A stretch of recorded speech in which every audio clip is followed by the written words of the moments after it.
হ্যাঁ আম্মা, আমি দুবাই থেকে বাংলাদেশের এয়ারপোর্টে নামছি, এখন হাইটা বাসায় আইতাছি। আরে না, আমার বাংলাদেশের লোকাল বাসে উঠতে একদমই ভালো লাগে না। বাংলাদেশের লোকাল বাসগুলা বাংলাদেশের মেয়ে মনের মতো, যেই জায়গায় ঢুকতে গেলে অনেক ঠেলাঠেলি করে ঢুকতে হয়, কিন্তু বাইরে হওয়ার সময় লাত্তি মেরে বাই করে দেয়। হ আম্মা, বিদেশ থেকে তোমাকে লেগে সব জিনিসই নিয়ে আইছি।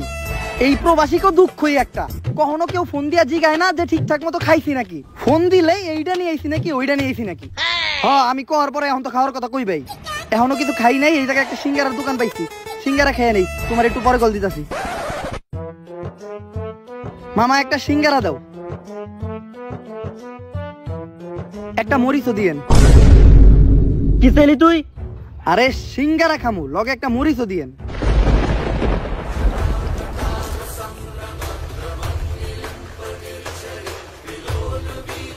তুই কোন দেশের প্রেসিডেন্ট হইছস যে সামান্য একটা সিঙ্গারা লগে তুই মরিচ খাবি? ওই ওরা ধরে মেম্বার সাহেবের কাছে নিয়ে চল। আরে আগে তো আমার এটা কইবেন, আমার দোষটা কি, আমি কি করছি? মেম্বার সাহেব, ও মেম্বার সাহেব, সকাল সকাল তোকে কি এর এত ডাকাডাকি? রাত্রিবেলা ঘুমাইতে দেয় না তোকে মেম্বার নি, আর দিনের বেলায় তোরা কি হয়েছে? তোকে কি নিয়ে সালিশ? মেম্বার সাহেব সিঙ্গারা খাওয়ার লাগে মরিচ চাইছে। কি সামান্য একটা সিঙ্গারা খাওয়ার লিগে মরিচ চাইছে? দে মরিচার পিছন দে বইরা দে। না মেম্বার সাহেব, মরিচের পিছন দিয়ে বইরে দেন যাবো না, কারণ মরিচের অনেক দাম। যদি দিতে মন চাই তাহলে আমার পিছন দিয়ে দেন, ওটা বাইরে করে দুই আমি আবার তরকারি দিয়ে দিবনি।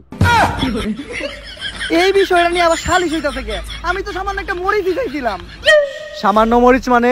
বর্তমানে মরিচের যে দাম তুই জানোস না? বাংলাদেশের সাধারণ কোনো মানুষ মরিচ খাইতে পারে না, বাংলাদেশের হাতে গোনা কয়েকজন ধনী ব্যক্তি মরিচ খাইতে পারে। আমি আমার সমস্ত জায়গা সম্পত্তি বিক্রি কইরা শুধুমাত্র একটা মরিচের পাতা কিনছি। প্রতিদিন তরকারি রান্না করার আগে ওই মরিচের পাতা তরকারিতে চুবাই, পরে ওই তরকারি আমরা খাই, পরে ওই মরিচের পাতায় আবার ফ্রিজে রাখা দেই, পরের বার তরকারিতে চুবামো দেখা। এইভাবেই চলতেছে বাংলাদেশের মানুষের মরিচ ছাড়া জীবন। কি বাংলাদেশে এত কিছু ঘটে গেছে? আমি তো আগে জানলে দুবাই থেকে স্বর্ণ না নিয়ে একটা মরিচের গাছ নিয়ে আইতাম। তার মানে তুই বাংলাদেশে ছিলি না? যা, এবারকার মতো তোর মাফ করে দিলাম। বাংলাদেশের মানুষের কাছে টিয়া পয়সা চাবি দিয়া দিব, জায়গা সম্পত্তি চাবি লেখা দিব, কিন্তু মরিচ চাবি একদম ডাইরেক্ট ভইরা দিব। তাই মরিচ চাওয়ার মতো ভুল দ্বিতীয়বার আর করিস না। ঠিক আছে মেম্বার সাহেব। কই গো মেম্বার নি, ডাল খাইতে মন চাইছে, ফ্রিজ থেকে মরিচের পাতাটা বাইর করো, একটা চাটা দেই। অনেক খোঁজার পর শুধু এক পিসি পাইছি।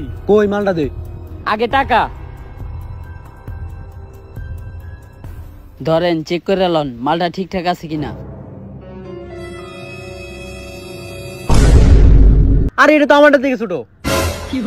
সাইন্টিস্ট, তুই যে টাকা দিছস এটার থেকে আর বড় পাওয়া যাবে না। যে টাকা দিছি মানে একটা মরিচের লাগে 1 কোটি টাকা দিছি। এইবার তাও 1 কোটি টাকা একটা মরিচ পাইছস, সামনের বার পাবি মরিচের বটা। যেটা নিছ তোটা নিয়ে খুশি থাক। সমস্যা নাই, আমার রিসার্চ করার লাগিয়া এই মরিচ যথেষ্ট।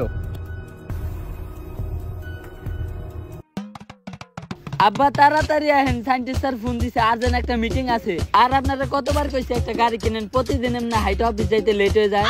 আরে গাড়ি কিনি না, কারণ গাড়ি চালানো ভালো না, ভালো মানুষে কখনো গাড়ি চালায় না। আজকে থেকে 21 বছর আগে আমি একবার গাড়ি চালাইছিলাম, যে গাড়ি চালানোর লেগেই তোর মতো একটা অপদার্থ আমার সামনে। আব্বা আমি তো আলতু ফালতু কামের লিগে গাড়ি কিনুম না, আমি তো প্রয়োজনের লিগে গাড়ি কিনুম। আমিও আমার বাপরে এটাই কইছিলাম, আর এইটা দেখার লেগেই তো আমি আজকে তোর লগে দিতেছি যে তুই করস কি। প্রতিদিনই তোকে সাইন্টিস্ট স্যারের কি আর তো আর্জেন্ট মিটিং, খালি যদি মিটিং এর নামে অন্য কিছু দেখি তাহলে ঠেলা দিয়ে তোর খেলা শেষ করে দিব। আচ্ছা আব্বা। আর আব্বা আম্মাই কিন্তু যাওয়ার সময় আপনার মরিচের পাতা নিয়ে যাবার কইছে। বুঝছি, তোর মা এবার আমার বেশি চাপ দিছে। কেমনে আব্বা? আরে কিডনি তো তোর মায়ের আইফোন 14 প্রো ম্যাক্স কেনার সময় বেচা দিছি, এখন আছে ওই দুইটা। আর মরিচের পাতার যে দাম, মরিচের পাতা কিনতে গেলে খালি আমার দুইটাই হইব না, লগে তোর দুইটাও বেচতে হইব।